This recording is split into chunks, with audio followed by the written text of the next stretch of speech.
Good morning all. I M ദൃശ്യ. എൻ്റെ seminar topic എന്ന് പറയുന്നത് ചേഞ്ചിങ് അസസ്മെൻറ്റ് പ്രാക്ടീസസ് എന്നുള്ളതാണ്. ചേഞ്ചിങ് അസസ്മെൻറ്റ് പ്രാക്ടീസസ് അതിൽ വരുന്നതാണ് assessment in constructivist approach, continuous and comprehensive evaluation. ആ കണ്ടിന്യൂസ് ആൻഡ് കോംപ്രഹെൻസീവ് ഇവാലുവേഷൻ അല്ലെങ്കിൽ CCയിൽ വരുന്ന കുറച്ച് ടെക്നിക്സ് ആണ് അല്ലെങ്കിൽ സ്ട്രാറ്റജീസ് ആണ് പ്രോജക്ട്സ്, സെമിനാർസ്, അസൈൻമെൻറ്റ്സ്, പോർട്ട്ഫോളിയോസ്, ഗ്രേഡിങ്സ്, അങ്ങനെ പറയുന്ന കാര്യങ്ങൾക്ക്. അപ്പോൾ നമുക്ക് ടോപ്പിക്കിലേക്ക് കടക്കുന്നതിനേക്കാളും മുന്നേ നമ്മുടെ ടോപ്പിക് എന്ന് പറയുന്നത് എന്താണ്? അസസ്മെൻറ്റ് പ്രാക്ടീസ് ആണ്. ചേഞ്ചിങ് അസസ്മെൻറ്റ് പ്രാക്ടീസ് ആണ്. എന്താണ് ഒരു അസസ്മെൻറ്റ് എന്നുള്ളത്? എഡ്യൂക്കേഷണൽ സിസ്റ്റത്തിൽ അസസ്മെൻറ്റ് എന്നതുകൊണ്ട് എന്താണ് ഉദ്ദേശിക്കുന്നത് നോക്കാം. അതായത് അസസ്മെൻറ്റ് എന്ന് പറഞ്ഞാൽ ഓരോ കുട്ടി, ഇപ്പോൾ ഒരു ക്ലാസ്സിൽ 17 കുട്ടികളുണ്ടെങ്കിൽ ആ 17 കുട്ടികളും മോണോട്ടമി ആണോ? ഒരിക്കലുമല്ല. ഡിഫറെൻ്റ് ആയിട്ടുള്ള ഇൻഡിവിജ്വൽസ് ആണ് ഈ 17 കുട്ടികൾ എന്ന് പറയുന്നത്. അവരുടെ ക്വാളിറ്റീസ്, അവരുടെ aptitudes, attitudes, skills, values, knowledge, ഇതെല്ലാം എന്താണ്? ഡിഫറെൻ്റ് ആണ്. ഒരു കുട്ടി മറ്റൊരു കുട്ടിയിൽ നിന്നും എന്തായിരിക്കും? എക്സ്ട്രീമിലി ഡിഫറെൻ്റ് ആയിരിക്കും. അപ്പോൾ ഇവരുടെയൊക്കെ എന്ത് ചെയ്യണം? നമുക്ക് നോളജും വാല്യൂസും ആറ്റിറ്റ്യൂഡ്സും ഒക്കെ നമുക്ക് അസസ് ചെയ്യണം. ഇങ്ങനെ അസസ് ചെയ്യുന്ന ഒരു ഇവാലുവേഷൻ പ്രോസസ്സിനെയാണ് എന്തെന്ന് പറയുന്നത്? അസസ്മെൻറ്റ് എന്ന് പറയുന്നത്. ഈ അസസ്മെൻറ്റ് എന്ന് പറയുന്നത് എഡ്യൂക്കേഷൻ സിസ്റ്റത്തിൽ വളരെ വളരെ ഇമ്പോർട്ടൻ്റ് ആയിട്ടുള്ള ഒരു കാര്യമാണ്. അപ്പോൾ നമുക്ക് ഒരു പിക്ചർ, ഒരു കാർട്ടൂൺ ഇമേജോട് കൂടെ തന്നെ നമുക്ക് ടോപ്പിക്ക് സ്റ്റാർട്ട് ചെയ്യാം. അതിലൊരു കോൺവെർസേഷനാണ് കാണിക്കുന്നത് അല്ലേ? ഒന്ന് വായിച്ചു നോക്കിയാൽ മനസ്സിലാക്കാൻ പറ്റും. ഒരു ടീച്ചറും ഒരു സ്റ്റുഡൻറ്റും തമ്മിലുള്ള കോൺവെർസേഷനാണ് അവിടെ കാണിക്കുന്നത്.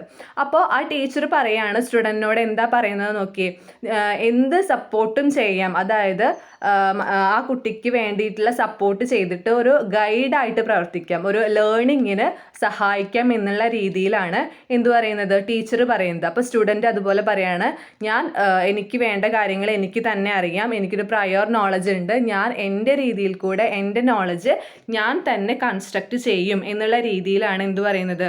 ആ ഒരു സ്റ്റുഡൻ്റ് അവിടെ പറയുന്നത്. അപ്പോൾ ഇതിൽ നിന്ന് തന്നെ നമുക്ക് മനസ്സിലാക്കാൻ പറ്റും എന്താണ് ഒരു കൺസ്ട്രക്റ്റിവിസ്റ്റ് അപ്രോച്ച് എന്നുള്ളത്.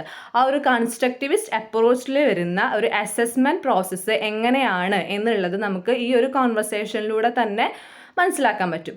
അപ്പോൾ അസസ്മെൻറ്റ് ഇൻ കൺസ്ട്രക്റ്റിവിസ്റ്റ് അപ്രോച്ച്, ആ ഒരു പിക്ചർ നോക്കൂ. ആ ഒരു പിക്ചറിൽ നിന്ന് തന്നെ നമ്മുടെ ഈ ഒരു കൺസ്ട്രക്റ്റിവിസം എന്ന് പറയുന്ന ഒരു ടോപ്പിക്ക്, എൻ്റെ ഒരു ടോപ്പിക്ക് നമുക്ക് ഒരു ക്ലിയർ ഇമേജ് നമുക്ക് ലഭിക്കുന്നുണ്ട്. എന്താണ് ടീച്ചർ, അവിടെ ഒരു ക്ലാസ് റൂം അറ്റ്മോസ്ഫിയർ ആണ് അതല്ലേ? നമുക്ക് കാണാൻ പറ്റും ഒരു ക്ലാസ് റൂമിൻ്റെ എല്ലാവിധ കാര്യങ്ങളും അവിടെ ഉണ്ട്. ബോർഡ് ഉണ്ട്, ഡെസ്ക് ഉണ്ട്, ടീച്ചർ ഉണ്ട്, സ്റ്റുഡൻസ് ഉണ്ട്, എല്ലാവരും ഉണ്ട്.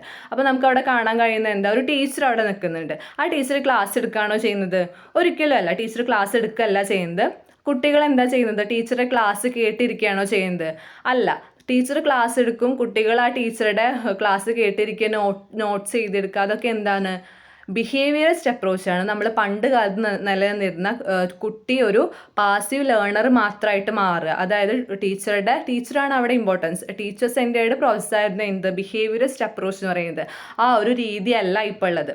അന്നെന്ന് പറയുന്നത്, പണ്ടത്തെ കാലത്ത് ബിഹേവിയറിസ്റ്റ് അപ്രോച്ചിൽ സ്റ്റുഡൻ്റ് എന്തായിരുന്നു? ഒരു റിസപ്റ്റർ മാത്രമായിരുന്നു.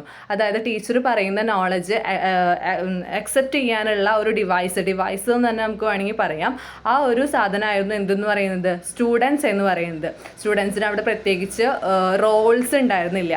ടീച്ചർ പറയുന്ന കാര്യം അത് സ്പൂൺ ഫീഡിംഗ് എന്നൊക്കെ പറയില്ലേ, ആ ഒരു സിസ്റ്റം ആയിരുന്നു പണ്ടുണ്ടായിരുന്നത്. പക്ഷേ ഇന്നത്തെ രീതിയിൽ അങ്ങനെയല്ല. ഒരു കൺസ്ട്രക്റ്റിവിസ്റ്റ് ക്ലാസ് റൂമാണ് അവിടെ കാണിച്ചിരിക്കുന്നത്. നമുക്ക് ഒബ്സർവ് ചെയ്യാൻ പറ്റും. കുറേ സ്റ്റുഡൻസ് ഇരിക്കുന്നുണ്ട്. ടീച്ചർ എന്താ ചെയ്യുന്നത്? സ്റ്റുഡൻസ് ചെയ്യുന്ന ആക്ടിവിറ്റീസ് അവിടെ വ്യക്തമായിട്ട് എന്ത് ചെയ്യുന്നുണ്ട്? അവിടെ വാച്ച് ചെയ്യുന്നുണ്ട്. സ്റ്റുഡൻസ് ഇൻഡിവിജ്വലായിട്ട് ഇരിക്കുന്നവരുണ്ട്, ഗ്രൂപ്പായിട്ട് വർക്ക്സ് ചെയ്യുന്നവരുണ്ട്. അപ്പോൾ ഈ ഒരു പ്രോസസ്സ് കുട്ടികൾ തന്നെ അവരുടെ നോളജ് കൺസ്ട്രക്റ്റ് ചെയ്യുന്ന ഒരു പ്രോസസ്സാണ് എന്തെന്ന് പറയുന്നത്? Constructivist approach. അവിടെ സ്റ്റുഡൻസ് ആയിരിക്കും സെൻറ്റർ ഇമേജ് എന്ന് പറയുന്നത്. അവിടെ ഒരു centre position, student centred learning ആണ് കൺസ്ട്രക്റ്റിവിസ്റ്റ് അപ്രോച്ച് എന്ന് പറയുന്നത്. ടീച്ചറുടെ റോൾ എന്ന് പറയുന്നത് ഒരു ഗൈഡ് അല്ലെങ്കിൽ ഒരു ഫെസിലിറ്റേറ്റർ മാത്രമാണ് അവിടെ ടീച്ചർ എന്ന് പറയുന്നത്. അപ്പോൾ നമുക്ക് എന്താണ് കൺസ്ട്രക്റ്റിവിസം എന്ന് നോക്കാം. Constructivism is the theory that says learners construct knowledge rather than just passive taking information. അതായത് സ്റ്റുഡൻസ് എന്ന് പറയുന്നത് വെറും ഒരു പാസീവ് ലേണർ അല്ല.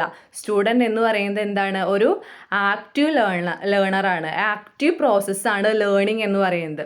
അതായത് ഒരു കൺസ്ട്രക്റ്റിവിസം ബിഹേവിയറിസം എന്നൊക്കെ പറയുന്നത് ഓരോ തിയറീസാണ്.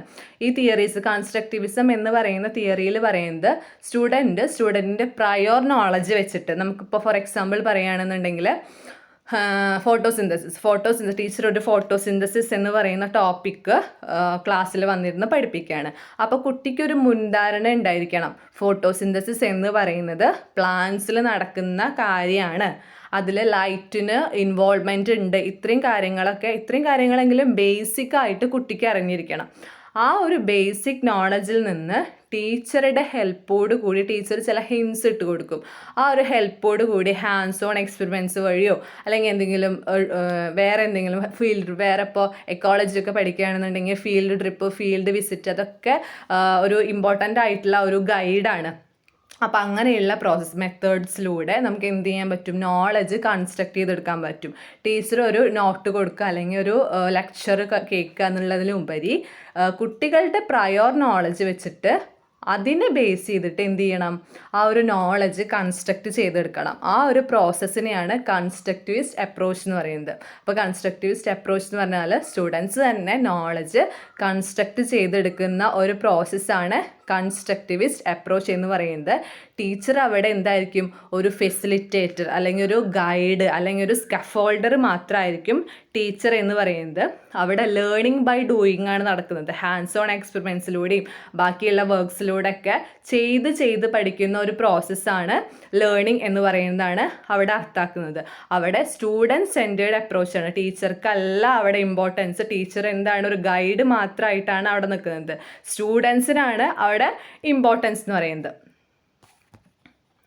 പിന്നെ 3 constructs emerge from the constructivism. അതായത് കൺസ്ട്രക്റ്റിവിസത്തിൻ്റെ ഏറ്റവും 3 ഇമ്പോർട്ടൻ്റ് ആയിട്ടുള്ള കാര്യമാണ് പറയുന്നത്. ഫസ്റ്റ് വൺ ആണ് learning is an active process. Learning എന്ന് പറയുന്നത് എന്താണ്? നമ്മൾ നേരത്തെ പറഞ്ഞ പോലെ തന്നെ ലേണിംഗ് എന്ന് പറയുന്നത് ഒരു ആക്റ്റീവ് പ്രോസസ്സാണ്. ഒരിക്കലും ഒരു പാസീവ് പ്രോസസ്സ് അല്ല ലേണിംഗ് എന്ന് പറയുന്നത്. കുട്ടികളൊരു റിസീവർ മാത്രം അല്ലെങ്കിൽ ഒരു റിസപ്റ്റർ മാത്രമായിട്ട് ഇരിക്കുന്ന ഒരു പ്രോസസ്സല്ല. ഒരിക്കലും അങ്ങനത്തെ ഒരു പ്രോസസ്സല്ല ലേണിംഗ് എന്ന് പറയുന്നത്. കുട്ടികൾ തന്നെ നോളജ് കൺസ്ട്രക്റ്റ് ചെയ്തിട്ട് അവരുടെ മൈൻഡ്, ബോഡി, അങ്ങനെയുള്ള എല്ലാ ഫിസിക്കലി, ഇമോഷണലി, മെൻ്റലി എല്ലാ രീതിയിലും ഓൾ ആസ്പെക്ട്സിലും അവർ ആ ഒരു പ്രോസസ്സിൽ ലേണിംഗ് എന്ന് പറയുന്ന ആ പ്രോസസ്സിൽ കംപ്ലീറ്റ്ലി എൻഗേജ്ഡ് ആയിരിക്കണം. ആ ഒരു സിസ്റ്റത്തിനെയാണ് എന്തെന്ന് പറയുന്നത്? Learning is an active process അല്ലെങ്കിൽ ആക്റ്റീവ് ലേണിംഗ് എന്ന് പറയുന്നത്. പാസീവ് ലേണിംഗ് നമുക്കറിയാം, ബിഹേവിയറിസ്റ്റ് അപ്രോച്ചിലായിരുന്നു എന്തുണ്ടായിരുന്നത്? പാസീവ് ലേണിംഗ് ഉണ്ടായിരുന്നത്. പക്ഷേ ആക്റ്റീവ് ലേണിംഗ് ഇതിലാണുള്ളത്? കൺസ്ട്രക്റ്റിവിസ്റ്റ് അപ്രോച്ചിലാണുള്ളത്. ഫസ്റ്റ് വൺ ആണ് learning is an active process എന്ന് പറയുന്നത്. സെക്കൻഡ് വൺ ആണ് the learner has a prior knowledge. അതായത് നമ്മൾ നേരത്തെ പറഞ്ഞു ഫോട്ടോസിന്തസിസിൻ്റെ ഒരു എക്സാമ്പിൾ പറഞ്ഞു. നമുക്ക് അടുത്ത എക്സാമ്പിൾ പറയുകയാണെന്നുണ്ടെങ്കിൽ ഇപ്പോൾ റെസ്പിറേറ്ററി സിസ്റ്റം. ടീച്ചർ ക്ലാസ്സിൽ വന്നിട്ട് ഒരു റെസ്പിറേറ്ററി സിസ്റ്റത്തിനെ പറ്റി പഠിപ്പിക്കുകയാണെന്നുണ്ടെങ്കിൽ റെസ്പിറേഷൻ എന്ന് പറഞ്ഞാൽ എന്താണ് നമുക്കറിയണം. അതായത് O2 ആണ് നമ്മൾ കൺസ്യൂം ചെയ്യുന്നത്, ഇൻഹെയിൽ ചെയ്യുന്നത്. CO2 ആണ് നമ്മൾ എക്സെയിൽ ചെയ്യുന്നത്. ആ ഒരു ബേസിക് നോളജ് എന്തിനുണ്ടായിരിക്കണം? സ്റ്റുഡൻറ്റിന് ഉണ്ടായിരിക്കണം. ആ ഒരു ബേസിക് നോളജിൽ നിന്ന് നോളജ് കൺസ്ട്രക്ട് ചെയ്ത് നമുക്ക് ആ ഒരു എൻ്റെ റെസ്പിറേഷൻ എന്ന് പറയുന്ന ആ ഒരു പ്രോസസ്സും ആ ഒരു റെസ്പിറേഷനിൽ ഇൻവോൾവ് ചെയ്തിരിക്കുന്ന പാർട്സ് ഏതൊക്കെയാണെന്നും നമുക്കൊരു കംപ്ലീറ്റ് ആയിട്ടുള്ള ധാരണ ഉണ്ടായിരിക്കണം. ആ ഒരു കൺസ്ട്രക്റ്റിവിസ്റ്റ് ബേസിൽ ഒരു ക്ലാസ് റൂമിൽ ആ ഒരു റെസ്പിറേഷൻ എന്നുള്ള ആ ഒരു പ്രോസസ്സ് പഠിപ്പിക്കുകയാണെന്നുണ്ടെങ്കിൽ പ്രയോർ നോളജിൽ നിന്ന്, ആ ഒരു ബേസിക് നോളജിൽ നിന്ന് നമ്മൾ എന്ത് ചെയ്യണം? ഈ ഒരു പ്രോസസ്സ്, റെസ്പിറേഷൻ എന്ന് പറയുന്ന പ്രോസസ്സ് കൺസ്ട്രക്ട് ചെയ്തുണ്ടാക്കണം. കുട്ടി ഒറ്റയ്ക്ക് കൺസ്ട്രക്ട് ചെയ്തുണ്ടാക്കുക എന്നുള്ളതിനുപരി ടീച്ചർ ഒരു സ്കഫോൾഡറായിട്ട് അല്ലെങ്കിൽ ഒരു ഗൈഡായിട്ട് എന്തെങ്കിലും ഡൗട്ട്സ് വരികയാണെന്നുണ്ടെങ്കിൽ അപ്പോഴൊക്കെ എന്ത് ചെയ്യും? ടീച്ചർ ഒരു ഗൈഡായിട്ട് അവിടെ പ്രവർത്തിക്കും. അതായത് പറഞ്ഞു വയ്ക്കുന്നത് ഇത്രയേ ഉള്ളൂ, കുട്ടിക്ക് ഒരു പ്രയോർ നോളജ് ഉണ്ടായിരിക്കണം. ഒരു ബാക്ക്ഗ്രൗണ്ട് നോളജ്, ഒരു ബേസിക് ആയിട്ടുള്ള ഒരു കാര്യം ആ ഒരു ടോപ്പിക്ക് ക്ലാസ്സിൽ പറയുമ്പോൾ ഒരു ബേസിക് ആയിട്ടുള്ള ഒരു നോളജ് ആർക്ക് ഉണ്ടായിരിക്കണം? കുട്ടിക്ക് ഉണ്ടായിരിക്കണം. പിന്നെ തേർഡ് വൺ ആണ് the learner takes responsibility for their own learning. അതായത് കുട്ടി എന്താണോ പഠിക്കുന്നത് ആ ഒരു കാര്യത്തിൻ്റെ പൂർണ്ണമായിട്ടുള്ള ഉത്തരവാദിത്തം ആർക്കാണ് ഉണ്ടായിരിക്കേണ്ടത്? കുട്ടിക്കാണ് ഉണ്ടായിരിക്കേണ്ടത്. കുട്ടി ഇപ്പോൾ ഒരു പ്രോസസ്സ് പഠിച്ചു, അത് ആ കുട്ടിക്ക് ആ കാര്യത്തിൻ്റെ തിയറി, ഫോർ എക്സാമ്പിൾ തിയറി ആണെന്ന് വിചാരിക്കുക. ആ ഒരു തിയറിയുടെ എല്ലാ കാര്യങ്ങളും, എല്ലാ എലമെൻസും മനസ്സിലാക്കാൻ പറ്റുന്നുണ്ട് എന്നുള്ള ആ ഒരു കാര്യം കുട്ടിക്ക്, ആ ഒരു റെസ്പോൺസിബിൾ ആയിരിക്കണം ആ കുട്ടി. ടീച്ചർ കുട്ടീനെ പഠിപ്പിച്ച് തരികയല്ല എന്നുള്ള ആ ഒരു സാധനം മാറ്റി വെച്ചിട്ട് ഇത് പഠിക്കേണ്ടത് എൻ്റെ തന്നെ ഉത്തരവാദിത്തമാണ് എന്നുള്ള ആ ഒരു കാര്യം എന്തിനുണ്ടായിരിക്കണം? കുട്ടിക്ക് ഉണ്ടായിരിക്കണം. അപ്പോൾ ഇത്രയും 3 എലമെൻസ് ആയിരുന്നു എന്തിനുണ്ടായിരുന്നത്? കൺസ്ട്രക്റ്റിവിസത്തിന് ഉണ്ടായിരുന്നത്. ഫസ്റ്റ് വൺ ആയിരുന്നു കൺസ്ട്രക്റ്റീവ് ലേണിംഗ് എന്ന് പറയുന്നത് ഒരു ആക്റ്റീവ് പ്രോസസ്സായിരുന്നു, ഒരിക്കലും ഒരു പാസീവ് പ്രോസസ്സ് അല്ല. ലേണിംഗ് എന്ന് പറയുന്നത് ഒരു ആക്റ്റീവ് പ്രോസസ്സാണ്. സെക്കൻഡ് വൺ ആയിരുന്നു ലേണിങ്ങിന് എന്ത് വേണം? ഒരു പ്രയോർ നോളജ് വേണം, ഒരു ബേസിക് ആയിട്ടുള്ള നോളജ് വേണം. പിന്നെ തേർഡ് വൺ എന്ന് പറയുന്നത് കുട്ടിയുടെ റെസ്പോൺസിബിലിറ്റിയാണ്, കുട്ടി എന്ത് പഠിക്കുന്നു എന്നുള്ള കാര്യം. ഇനി നമുക്ക് കൺസ്ട്രക്റ്റിവിസം എന്ന് പറയുന്നതിന് നമ്മൾ പറഞ്ഞു കൺസ്ട്രക്റ്റിവിസം എന്ന് പറയുന്നത് ഒരു തിയറിയാണെന്ന് പറഞ്ഞു. ആ ഒരു തിയറിക്ക് എന്തുണ്ട്? കുറച്ച് പ്രിൻസിപ്പിൾസ് ഉണ്ട്. ആ പ്രിൻസിപ്പിൾസ് ഓഫ് കൺസ്ട്രക്റ്റിവിസം എന്താണെന്ന് നോക്കാം. First one and most important one ആണ് നോളജ് ഈസ് കൺസ്ട്രക്റ്റഡ്. നമ്മൾ പറഞ്ഞു കഴിഞ്ഞു കൺസ്ട്രക്റ്റിവിസത്തിൽ എന്താ ചെയ്യുന്നത്? കുട്ടി തന്നെയാണ് ആ ഒരു പ്രയോർ നോളജിൽ നിന്ന്, അല്ലെങ്കിൽ ആ ഒരു ബാക്ക്ഗ്രൗണ്ട് നോളജിൽ നിന്ന് നോളജ് കൺസ്ട്രക്റ്റ് ചെയ്തെടുക്കുന്നത്. ഹാൻഡ്സ് ഓൺ എക്സ്പെരിമെൻറ്റ്സ് വഴിയായിരിക്കാം, പ്രൊജക്ട്സ് വഴിയായിരിക്കാം, സെമിനാർസ് വഴിയായിരിക്കാം, എന്ത് രീതിയിൽ കൂടെയാണെങ്കിലും കുട്ടിക്ക് എന്ത് ചെയ്യാൻ പറ്റും? നോളജ് കൺസ്ട്രക്റ്റ് ചെയ്തെടുക്കാൻ പറ്റും. ടീച്ചർ എന്താ ചെയ്യുന്നത്? ഒരു സ്കഫോൾഡർ അല്ലെങ്കിൽ ഒരു ഗൈഡ് മാത്രമായിട്ടാണ് അവിടെ പ്രവർത്തിക്കുന്നത്. ഏറ്റവും കൂടുതൽ വർക്ക്സ് വരുന്നതും അതുപോലെ എൻജോയ് ചെയ്യാൻ പറ്റുക, അതായത് ഒരു ലേണിംഗ് എന്നുള്ള പ്രോസസ്സ് ഒരു ബേർഡൻ ആക്കി എടുക്കാതെ ആ ഒരു പ്രോസസ്സ് എൻജോയ് ചെയ്യുക എന്നുള്ളത് കുട്ടിയുടെ ഒരു ഡ്യൂട്ടി ആയിട്ട് അവിടെ മാറും. നെക്സ്റ്റ് വൺ എന്ന് പറയുന്നത് people learn to learn as the learn. For example പറയുകയാണെങ്കിൽ ഇപ്പോൾ ഹിസ്റ്ററിയിലൊക്കെ നമുക്ക് ഒരുപാട് ഡേറ്റ്സ് പഠിക്കാനുണ്ടാവും. ഇപ്പോൾ ക്രോണോളജിക്കൽ ഏജിങ്, അതുപോലെ ക്രോണോളജി പഠിക്കാനുണ്ടാവും. ആ ഒരു ഡേറ്റ്സ് പഠിക്കുന്നതിനൊപ്പം കുട്ടിക്ക് എന്ത് മനസ്സിലാവും? ഈ ക്രോണോളജി എന്നുള്ള ആ ഒരു ടേമിൻ്റെ മീനിങ്ങും കൂടെ മനസ്സിലാവും. അതായത് ഇപ്പോൾ പഠിക്കുമ്പോൾ നമുക്ക് കുട്ടിക്ക് ഇപ്പോൾ 8th അത് പഠിക്കുന്നതെന്ന് വിചാരിക്കാം. ഇപ്പോൾ +1 ക്രോണോളജി എന്നുള്ള ആ ഒരു മീനിങ്, ആ ഒരു വേർഡ് നമുക്ക് വേണ്ടി വരിക. അപ്പോൾ ഈ ഒരു 8th പഠിച്ച കാര്യം ഇപ്പോൾ എന്താ പറയുക, ഈ ഒരു ഡേറ്റ്സും കാര്യങ്ങളൊക്കെ പഠിക്കുന്നുണ്ട്. അപ്പോൾ ക്രോണോളജി എന്നുള്ള ആ ഒരു ടേമും കൂടെ കുട്ടിക്ക് കിട്ടുകയാണ്. അപ്പോൾ ഈ +1 എത്തുമ്പോഴേക്കും കുട്ടിക്ക് എന്തുണ്ടായിരിക്കും?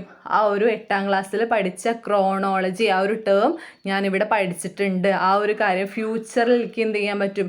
അപ്ലിക്കേഷൻ ചെയ്യാൻ പറ്റും, അപ്ലൈ ചെയ്യാൻ പറ്റും എന്നുള്ളതാണ് people learn to learn as the learn എന്നുള്ള ആ ഒരു കാര്യം കൊണ്ട് അർത്ഥമാക്കുന്നത്.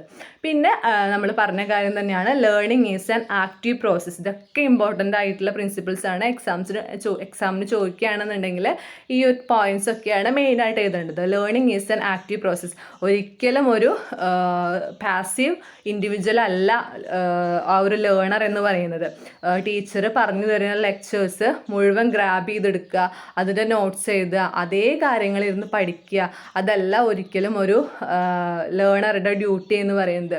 ആക്റ്റീവായിട്ട് ക്ലാസ്സിലിരിക്കുക, മൈൻഡ് ഫിസിക്കലി മെൻ്റലി ഇമോഷണലി ഒക്കെ ആക്റ്റീവായിട്ട് ക്ലാസ് റൂമിൽ ഇരിക്കുക എന്നുള്ളത് തന്നെയാണ്. എന്നിട്ട് നോളജ് കൺസ്ട്രക്റ്റ് ചെയ്യുക, ബാക്ക്ഗ്രൗണ്ട് നോളജിൽ കൂടെ നോളജ് കൺസ്ട്രക്റ്റ് ചെയ്യുക എന്നുള്ളതാണ് ആ ഒരു ലേണറുടെ ഡ്യൂട്ടി എന്ന് പറയുന്നത്. പിന്നെ ഫോർത്ത് വണ്ണാണ് learning is a social activity. നമുക്കറിയാം നമ്മളൊക്കെ എന്താണ്? സോഷ്യൽ ഇൻഡിവിജ്വലാണ്. നമുക്ക് ഒറ്റയ്ക്ക് വിചാരിച്ച് എന്ത് ചെയ്യാൻ പറ്റുമോ? നോളജ് കൺസ്ട്രക്റ്റ് ചെയ്യാൻ പറ്റുമോ? ഇല്ല. ഒരു കുട്ടി ജനിച്ചു വീഴുമ്പോൾ തന്നെ ആ കുട്ടിയുടെ ഫാമിലിയിൽ നിന്നാണ് നോളജ് പഠിക്കുന്നത്. അതായത് എങ്ങനെ നല്ല രീതിയിൽ ആൾക്കാരോട് പെരുമാറാം, എങ്ങനെ ഭക്ഷണം കഴിക്കാം, എങ്ങനെ ക്ലീനായിട്ട് നടക്കാം, എങ്ങനെ നന്നായിട്ട് ഡ്രസ്സപ്പ് ചെയ്യാം, എങ്ങനെ സംസാരിക്കാം.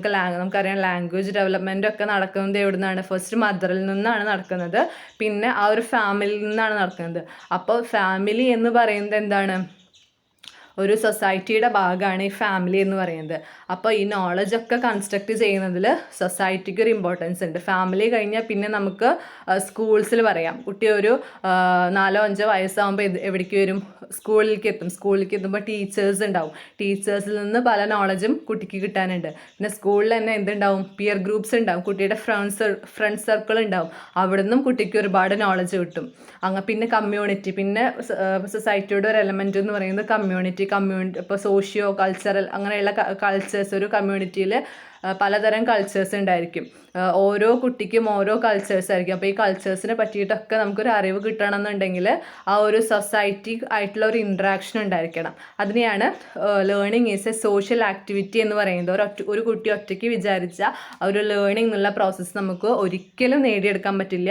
സൊസൈറ്റിയുടെ ഒരു ഇൻവോൾവ്മെൻറ്റും കൂടി ഉണ്ടെങ്കിലാണ് എന്ത് ചെയ്യാൻ പറ്റുള്ളൂ? ലേണിംഗ് എന്നുള്ള പ്രോസസ്സ് നടക്കുള്ളൂ. പിന്നെ പറയുന്നതാണ് ലേണിംഗ് ഈസ് കോണ്ടെക്സ്ച്വൽ. അതായത് എവറിഡേ ലൈഫിന് ഉപകാരപ്പെടുന്ന കാര്യങ്ങൾ നമുക്കറിയാം. ഇപ്പോൾ ഫെർമെൻറ്റേഷൻ നടക്കുകയാണെന്നുള്ള ആ ഒരു പ്രോസസ്സ് നമ്മൾ ഡെഫിനേഷനിൽ കൂടെ പഠിക്കുന്നതിനേക്കാളും ഉപരി നമുക്ക് മനസ്സിലാവും നമ്മൾ ഡെയിലി ലൈഫിൽ ആ ഒരു ഫെർമെൻറ്റേഷൻ എന്നുള്ള പ്രോസസ്സ് നമ്മൾ കാണുമ്പോഴായിരിക്കും. അതുപോലെ പാല് പുളിച്ചിട്ട് തൈരാവുക, അതുപോലെ ദോശമാവ് പുളിക്കുക, അങ്ങനെയുള്ള പ്രോസസ്സുകളൊക്കെ നമുക്ക് ഡെയിലി ലൈഫിൽ കാണുന്ന കാര്യങ്ങളാണ്. അപ്പോഴാണ് നമുക്ക് എന്ത് മനസ്സിലാക്കാൻ പറ്റുക? അതിൻ്റെ ഒരു സയൻറ്റിഫിക് ബേസിസ് നമുക്ക് മനസ്സിലാക്കാൻ പറ്റുക. ഫോർ എക്സാമ്പിൾ, ഇപ്പോൾ വാക്സിൻ്റെ ഇമ്പോർട്ടൻസ് പറയുകയാണെന്നുണ്ടെങ്കിൽ ആ ഒരു കോവിഡ് സീസണിലൊക്കെ ഒരുപാട് ഹെൽത്ത് ഇഷ്യൂസ് നമ്മൾ ഫേസ് ചെയ്തിട്ടുണ്ടായിരുന്നു. അപ്പോൾ ഈ ഒരു ഹെൽത്ത് ഇഷ്യൂസ് ഓവർകം ചെയ്യാൻ ഈ ഒരു വാക്സിൻ കൂടിയേ തീരൂ എന്നുള്ള ആ ഒരു സാധനം, ആ ഒരു പൊതുബോധം കുട്ടിയിലേക്ക് എത്തുമ്പോഴാണ് വാക്സിൻ്റെ ഇമ്പോർട്ടൻസ് കുട്ടി മനസ്സിലാക്കുകയുള്ളൂ. അപ്പോൾ അതാണ് കോണ്ടെക്സ്റ്റൽ എന്ന് പറയുന്നത്. ആ ഒരു എവറിഡേ ലൈഫ്, കുട്ടിയുടെ ആ ഒരു സിറ്റുവേഷൻ, എവറിഡേ സിറ്റുവേഷനായിട്ട് റിലേറ്റ് ചെയ്ത് പഠിക്കുമ്പോൾ ലേണിംഗ് ഒന്നും കൂടെ സിമ്പിൾ ആയിരിക്കും എന്നാണ് ഉദ്ദേശിക്കുന്നത്. പിന്നെ 6th പോയിൻ്റാണ് നോളജ് ഈസ് പേഴ്സണൽ. നമ്മൾ നേരത്തെ പറഞ്ഞു, ഓരോ കുട്ടിക്കും ഓരോ രീതിയിലുള്ള നോളജും ആറ്റിറ്റ്യൂഡ്സും ആപ്റ്റിറ്റ്യൂഡ്സും ഒക്കെ ആയിരിക്കും. അതുപോലെ ഓരോ കുട്ടിക്കും ഒരു പ്രയോർ നോളജ് ഉണ്ടായിരിക്കും. ഇപ്പോൾ എനിക്കുള്ള പ്രയോർ നോളജ് ആയിരിക്കില്ല എൻ്റെ തൊട്ടപ്പുറത്തിരിക്കുന്ന ആൾക്ക്. അതുപോലെ തന്നെ ഒരു ക്ലാസ് റൂം എടുക്കുകയാണെന്നുണ്ടെങ്കിൽ ഓരോ കുട്ടിക്കും ഓരോ പ്രയോർ നോളജ് ആയിരിക്കും ഉണ്ടായിരിക്കുക. ആ ഒരു പ്രയോർ നോളജിൽ നിന്ന് കൺസ്ട്രക്ട് ചെയ്തിട്ട് ലാസ്റ്റ് ആ ഒരു കോമൺ ആയിട്ടുള്ള ആ ഒരു കാര്യത്തിലേക്ക്, ആ ഒരു ഡെഫിനേഷനിലേക്ക് എത്തും എന്നാണ് നോളജ് ഈസ് പേഴ്സണൽ എന്നുള്ള ആ ഒരു കാര്യം കൊണ്ട് ഉദ്ദേശിക്കുന്നത്. പിന്നെ ലേണിംഗ് എക്സിസ്റ്റ് ഇൻ മൈൻഡ്. നമുക്കറിയാം നമ്മുടെ emotional, physical, hands on experience ഇതെല്ലാം എന്തിനു വേണം? ലേണിംഗ് എന്നുള്ള പ്രോസസ്സിന് വേണം. പക്ഷേ ഇതിനേക്കാളും ഉപരി മൈൻഡ് സെറ്റ്, ഒരു പ്രോപ്പർ ആയിട്ടുള്ള മൈൻഡ് സെറ്റ്, ആ ഒരു ഇൻ്റലിജൻസ്, ആ ഒരു കോഗ്നിറ്റീവ്, ആ ഒരു എലമെൻ്റ് ഉണ്ടെങ്കിൽ മാത്രമാണ് ലേണിംഗ് എന്നുള്ള പ്രോസസ്സ് വളരെ ഭംഗിയായിട്ട് നടക്കുള്ളൂ. പിന്നെ 8th പോയിൻ്റാണ് motivation is the key to learning എന്ന് പറയുന്നത്. Motivation is the key to learning. അതായത് ഒരു എക്സ്റ്റേണൽ മോട്ടിവേഷൻ അല്ലെങ്കിൽ ഒരു ഇൻറ്റേർണൽ മോട്ടിവേഷൻ നമുക്ക് വേണം. എക്സ്റ്റേണൽ മോട്ടിവേഷൻ എന്ന് പറയുമ്പോൾ നമുക്ക് നമ്മുടെ ടീച്ചേഴ്സ്, പാരൻസ്, പിയർ ഗ്രൂപ്പ് ഒക്കെ തരുന്ന മോട്ടിവേഷനാണ് എക്സ്റ്റേണൽ മോട്ടിവേഷൻ എന്ന് പറയുന്നത്. ഇൻറ്റേർണൽ മോട്ടിവേഷൻ എന്ന് പറയുമ്പോൾ നമുക്ക് തന്നെ സ്വയം തോന്നുന്ന ഒരു മോട്ടിവേഷനാണ് ഇൻറ്റേർണൽ മോട്ടിവേഷൻ എന്ന് പറയുന്നത്. നമ്മളെ ആരും മോട്ടിവേറ്റ് ചെയ്യാനില്ല എന്നുണ്ടെങ്കിൽ കുറച്ച് പേർക്കൊക്കെ ചിലപ്പോൾ ലേണിംഗ് നടക്കുമായിരിക്കും. പക്ഷെ കുറേ പേർക്കൊക്കെ ആ ഒരു മോട്ടിവേഷൻ എന്നുള്ള ആ ഒരു എലമെൻറ്റ് കിട്ടുമ്പോൾ ലേണിംഗ് ഈസി ആയിട്ട് നടക്കുമെന്നാണ് ഉദ്ദേശിക്കുന്നത്. ഇനി നമ്മളിപ്പോൾ എന്തൊക്കെ പറഞ്ഞു? കൺസ്ട്രക്റ്റിവിസം എന്താണെന്ന് പറഞ്ഞു, കൺസ്ട്രക്റ്റിവിസത്തിന് വേണ്ട 3 ബേസിക് എലമെൻറ്റ്സ് എന്താണെന്ന് പറഞ്ഞു, പിന്നെ പ്രിൻസിപ്പിൾസ് ഓഫ് കൺസ്ട്രക്റ്റിവിസം പറഞ്ഞു. നമുക്ക് പറയാനുള്ളത് ടൈപ്സ് ഓഫ് കൺസ്ട്രക്റ്റിവിസം ആണ്. നമുക്ക് 3 ടൈപ്സ് ഓഫ് കൺസ്ട്രക്റ്റിവിസം ആണുള്ളത്. Cognitive constructivism, social constructivism and radical constructivism. അതിൽ ഫസ്റ്റ് വൺ ആണ് കോഗ്നിറ്റീവ് കൺസ്ട്രക്റ്റിവിസം. നമ്മൾ പഠിച്ചിട്ടുണ്ട് കോഗ്നിറ്റീവ്, അതായത് ജീൻ പിയാഷെയുടെ തിയറിയൊക്കെ നമ്മൾ പഠിച്ചിട്ടുണ്ട്. ജനറ്റിക് എപ്പിസ്റ്റമോളജി എന്ന് പറഞ്ഞിട്ടുള്ള തിയറീസൊക്കെ നമ്മൾ പഠിച്ചിട്ടുണ്ട്. അതിലെന്താണ് പറയുന്നത്? ആ ഒരു ഇൻഡിവിജ്വലിൻ്റെ കോഗ്നിറ്റീവ് ലെവലിൽ നിന്ന് എന്തുണ്ടായിരിക്കും? ഒരു എക്സിസ്റ്റിംഗ് സ്കീമ ഉണ്ടായിരിക്കും. ആ ഒരു എക്സിസ്റ്റിംഗ് സ്കീമയിൽ നിന്ന് അസിമിലേഷൻ എന്നുള്ള പ്രോസസ്സ് നടക്കും, അക്കോമഡേഷൻ എന്നുള്ള പ്രോസസ്സ് നടക്കും. പിന്നെ ലാസ്റ്റ് ഫൈനലി അത് ഇക്വിലിബ്രിയേഷൻ എന്നുള്ള ആ ഒരു പ്രോസസ്സിലേക്ക് എത്തും. ഒരു എക്സിസ്റ്റിംഗ് സ്കീമ ഉണ്ടായിരിക്കും. എക്സിസ്റ്റിംഗ് സ്കീമയിൽ നിന്ന് നോളജ് ഡെവലപ്പ് ചെയ്ത് വന്നിട്ട് ആ ഒരു അക്കോമഡേഷൻ എന്നുള്ള ആ ഒരു പ്രോസസ്സിലേക്ക് എത്തും. പിന്നെ എന്തുണ്ടായിരിക്കും, ഇക്വിലിബ്രിയേഷൻ എന്നുള്ള പ്രോസസ്സ് ഉണ്ടായിരിക്കും. ഒരു കോഗ്നിറ്റീവ് ഡെവലപ്മെൻറ്റ് നടക്കും. ആ ഒരു കോഗ്നിറ്റീവ് ഡെവലപ്മെൻറ്റിനാണ് എന്ത് ചെയ്യുന്നത്, ഒരു നോളജ് കൺസ്ട്രക്റ്റ് ചെയ്യുന്നത്. സെക്കൻഡ് വൺ ആണ് സോഷ്യൽ കൺസ്ട്രക്റ്റിവിസം എന്തുകൊണ്ട് ഉദ്ദേശിക്കുന്നത്, ഒരു നമ്മൾ നേരത്തെ പറഞ്ഞ പോലെ ഫാമിലി, പിയേഴ്സ്, ടീച്ചേഴ്സ്, പാരൻസ് ഇവരുടെ ഒക്കെ ഇൻവോൾവ്മെൻറ്റ് ഉണ്ടെങ്കിലാണ് എന്തുണ്ടാവുള്ളൂ, ഒരു സോഷ്യൽ കൺസ്ട്രക്റ്റിവിസം, അതായത് നോളജ് കൺസ്ട്രക്ട് ചെയ്യാൻ പറ്റുള്ളൂ. ഒരു കുട്ടി ഒറ്റയ്ക്ക് വിചാരിച്ചാൽ ഒരിക്കലും നോളജ് കൺസ്ട്രക്ട് ചെയ്യാൻ പറ്റില്ല. സൊസൈറ്റിയുടെ ഇൻവോൾവ്മെൻറ്റ് ഉണ്ടെങ്കിൽ മാത്രമേ എന്ത് പറ്റുള്ളൂ, നോളജ് കൺസ്ട്രക്ട് ചെയ്യാൻ പറ്റുള്ളൂ. അടുത്തതാണ് റാഡിക്കൽ കൺസ്ട്രക്റ്റിവിസം എന്ന് പറയുന്നത്, ഈ നമ്മൾ കുട്ടി കൺസ്ട്രക്ട് ചെയ്യുന്ന നോളജ് എന്ന് പറയുന്നത് ഒരിക്കലും ഡിസ്കവർ ചെയ്തെടുക്കുന്നതല്ല. കുട്ടി എന്ത് ചെയ്യുന്നതാണ്, ഇൻവെൻറ്റ് ചെയ്തെടുക്കുന്നതാണ് എന്നതാണ് റാഡിക്കൽ കൺസ്ട്രക്റ്റിവിസം എന്നതുകൊണ്ട് ഉദ്ദേശിക്കുന്നത്. അപ്പോൾ ആ ഒരു കൺസെപ്റ്റ് മാപ്പ് നോക്കി നമുക്ക് മനസ്സിലാക്കാൻ പറ്റും. കോഗ്നിറ്റീവ് കൺസ്ട്രക്റ്റിവിസം ഉണ്ട്, സോഷ്യൽ കൺസ്ട്രക്റ്റിവിസം ഉണ്ട്. ജീൻ പിയാഷെയൊക്കെ ആരാണ് കോഗ്നിറ്റീവ് കൺസ്ട്രക്റ്റിവിസം പ്രപ്പോസ് ചെയ്ത് അതിനെ സപ്പോർട്ട് ചെയ്തിരിക്കുന്ന ആൾക്കാരാണ് ജീൻ പിയാഷെ എന്ന് പറയുന്നത്. വൈഗോട്സ്കി സോഷ്യൽ കൺസ്ട്രക്റ്റിവിസത്തിനെ സപ്പോർട്ട് ചെയ്തിരിക്കുന്ന ആളാണ്. അപ്പോൾ നമ്മൾ നേരത്തെ പറഞ്ഞ പോലെ ഒരു എക്സിസ്റ്റിംഗ് സ്കീം ഉണ്ടായിരിക്കും, അതിൽ അസിമിലേഷൻ, അക്കോമഡേഷൻ, ഇക്വിലിബ്രിയേഷൻ നടന്നിട്ടാണ് കോഗ്നിറ്റീവ് കൺസ്ട്രക്റ്റിവിസം നടക്കുന്നത്. സോഷ്യൽ കൺസ്ട്രക്റ്റിവിസിൽ എന്താ നടക്കുന്നത്, നോളജ്, അതേഴ്സിൽ നിന്ന് നോളജ് നമുക്ക് കിട്ടുകയാണ് ചെയ്യുന്നത്. ആ ഒരു സോഷ്യൽ ഇൻട്രാക്ഷൻ വഴിയാണ് എന്ത് ചെയ്യുന്നത്. ഇപ്പോൾ ലാംഗ്വേജ് ഫോർ എക്സാമ്പിൾ പറയുകയാണെന്നുണ്ടെങ്കിൽ നമ്മൾ നേരത്തെ ഇതിൽ കൊടുത്ത പോലെ തന്നെ ലാംഗ്വേജ് ഡെവലപ്മെൻറ്റ് ഒക്കെ എങ്ങനെ നടക്കുന്നത്, ഒരു കുട്ടി ഒറ്റയ്ക്ക് വിചാരിച്ചാൽ ലാംഗ്വേജ് ഡെവലപ്മെൻറ്റ് നടക്കുമോ, ഇല്ല. സൊസൈറ്റി ആയിട്ട് ഇൻട്രാക്ട് ചെയ്ത് അവരോട് സംസാരിക്കുമ്പോഴാണ് എന്ത് ചെയ്യുന്നത്, ആ ഒരു ലാംഗ്വേജിൻ്റെ ഡെവലപ്മെൻറ്റ് ഒക്കെ നടക്കുന്നത്. ഇനി നമുക്ക് പറയാനുള്ളത് കൺസ്ട്രക്റ്റിവിസ്റ്റ് മെത്തേഡിൻ്റെ ഡിസ്അഡ്വാൻറ്റേജസ് മെത്തേഡാണ്. Lack of structure. നമുക്കറിയാം, ഒരു സ്കൂൾ അല്ലെങ്കിൽ ഒരു ക്ലാസ് റൂം എന്ന് പറയുന്നത് സ്ട്രക്ചേർഡ്, ഓർഗനൈസ്ഡ് ആൻഡ് സിസ്റ്റമാറ്റിക് ഒരു പ്ലേസാണ് ക്ലാസ് റൂം എന്ന് പറയുന്നത്. പക്ഷേ ഈ കൺസ്ട്രക്റ്റിവിസ്റ്റ് അപ്രോച്ചിൽ അങ്ങനെയാണോ, ഒരു ഓർഗനൈസ്ഡ് പ്ലേസ് ആണോ? അല്ല. കുട്ടിക്ക് ഇഷ്ടമുള്ള കാര്യങ്ങൾ ഹാൻഡ്സ് ഓൺ എക്സ്പെരിമെൻറ്റ്സ് വഴിയും ഫീൽഡ് ട്രിപ്പ് വഴിയും അങ്ങനെയുള്ള ഓരോ പ്രോസസ്സുകൾ വഴി കുട്ടി തന്നെ നോളജ് കൺസ്ട്രക്ട് ചെയ്തെടുക്കുകയാണ് ചെയ്യുന്നത്. ടീച്ചർ അവിടെ ഒരു സ്കഫോൾഡർ അല്ലെങ്കിൽ ഒരു ഗൈഡ് മാത്രമായിട്ടാണ് അവിടെ പ്രവർത്തിക്കുന്നത്. ആ ഒരു പ്രോസസ്സ് ചിലപ്പോൾ ചില കുട്ടികൾക്കൊന്നും ആ ഒരു അഡ്ജസ്റ്റ് ചെയ്യാൻ പറ്റി എന്ന് വരില്ല. അപ്പോൾ അതിൻ്റെ ഒരു ഡിസ്അഡ്വാൻറ്റേജ് ആയിട്ട് കണക്കാക്കാൻ പറ്റും. അതുപോലെ grading is often removed from constructive class room and places more value on student progress. അതായത് ഇപ്പോൾ നമുക്കറിയാം ABC, A+, B+ അങ്ങനെയുള്ള ഗ്രേഡിങ് സിസ്റ്റംസ് ഒക്കെ ഉണ്ട്. അപ്പോൾ ചില കുട്ടികൾക്ക് ആ ഒരു ഗ്രേഡിങ് സിസ്റ്റം ഇല്ല, അങ്ങനെ കേൾക്കുകയാണെന്നുണ്ടെങ്കിൽ അവരുടെ ആ ഒരു സ്റ്റഡിയിൽ ചിലപ്പോൾ ഫോളിങ് ഡൗൺ വരാനുള്ള ചാൻസും ഉണ്ട്. അപ്പോൾ ഇത്രയാണ് കൺസ്ട്രക്റ്റിവിസത്തിൻ്റെ 2 ഡിസ്അഡ്വാൻറ്റേജസ് എന്ന് പറയുന്നത്.